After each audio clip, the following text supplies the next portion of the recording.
Welcome to the Numerology and Astrology. This one is for February 27th, 2022.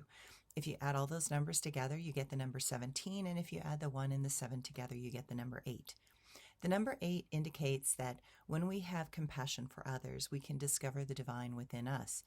This number asks us to stay centered and open-hearted in a crisis. The bigger the challenge, the more we are being asked to step outside the norm. This moment reminds us that within each person there are light and dark sides. When we polarize, we do not have the self-awareness to see our weaknesses and inner shadow. That is when that which has been hidden will manifest externally in dramatic and frightening ways. The overall tone of this moment is one of seriousness, and that something very dark is trying to move through the world. Conflict comes when there are those that refuse to be pushed by others. They recognize that some wish to force others out of comfort.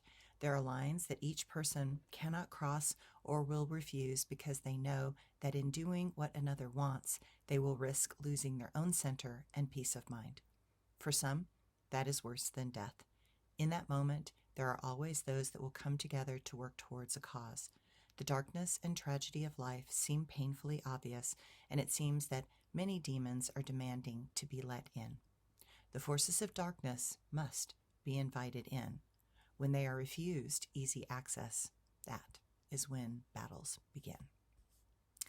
And the astrology today. The moon hangs in the intense and determined sign of Capricorn for half the day, then it moves into Aquarius in the afternoon. So for the first part of the day, it is important to stay focused and pursue those things that call to your soul. The second half of the day requires us to be much more innovative and to think in broader terms. The questions being asked are to look at the long-term implications of all actions, consider the consequences carefully before initiating new things. Juno and Chiron are moving in the direction of a sextile, and that helps connections and relationships be gathered together so that strategies can be formed for a solid and concentrated effort. Trust is strained, and yet those connections of concern and support are deeply appreciated. Healing will come through in waves of energy designed to support the underdog. True idealism needs to be sourced from a strong and peaceful sense of a future that gives back rather than takes. Thanks, everyone.